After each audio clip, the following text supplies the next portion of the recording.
কাল বাদে পরশু দ্বিতীয় দফার নির্বাচন রয়েছে, আর তার আগে উত্তর 24 পরগনার জগদ্দল উত্তপ্ত হয়ে উঠল। বিজেপি এবং তৃণমূল একে অপরের বিরুদ্ধে হামলার অভিযোগ তুলেছে।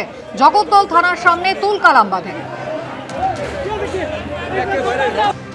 কথা বলবো, আমাদের প্রতিনিধি সমীরণ পাল রয়েছেন টেলিফোন লাইনে। সমীরণ, ঠিক কি ঘটনা ঘটেছে প্রথমে জানতে চাইবো, এবং এখনো পর্যন্ত লিখিত অভিযোগ কি দায়ের হয়েছে? নির্বাচন কমিশনে কি অভিযোগ জানানো হয়েছে আদৌ?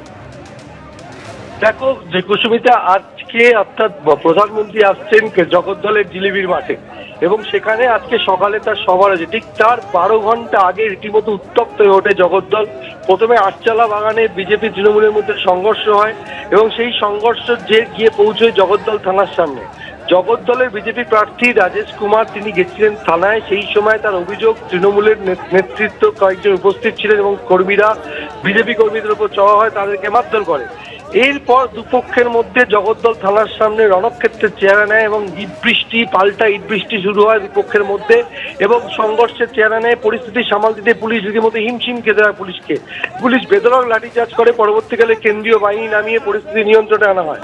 তৃণমূলের পক্ষ থেকে ভাটপাড়া তৃণমূল প্রার্থী অমিত গুপ্তা অভিযোগ করেছেন যে তাদের দলের এক কর্মীকে বিজেপির পক্ষ থেকে মারধর করা হয়েছিল।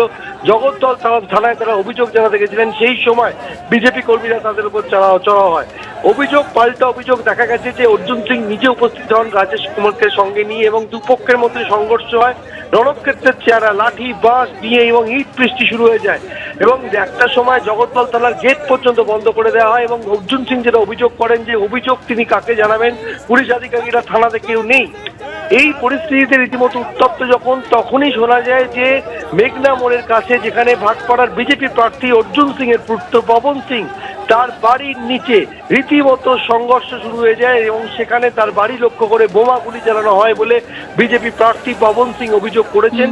এবং শুধু তাই নয়, সেই বোমা গুলির আঘাতে তার নিরাপত্তারক্ষী গুরুতর জখম হয়েছে, তার পায়ে গুলি লেগেছে বলে পবন সিং দাবি করেছেন, এবং তাকে অ্যাপোলো হাসপাতালে ভর্তি করা হয়েছে। তার অবস্থা আশঙ্কাজনক বলে জানা গেছে। এরপর কটা রাত কেন্দ্রীয় বাহিনী র্যাব এলাকায় টহল দিয়েছে, এবং যারা অভিযুক্ত তাদের খোঁজে তল্লাশি শুরু হয়েছে।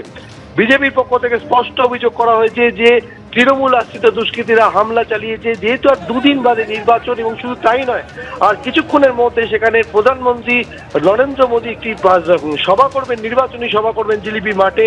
তার ঠিক কয়েকশো মিটার দূরে এই ধরনের ঘটনায় রীতিমতো চাঞ্চল্য ছড়িয়ে পড়েছে, এবং এই ঘটনাকে কেন্দ্র করে ফের ভাটপাড়া উত্তপ্ত হয়ে গেল নির্বাচনের দুদিন আগে।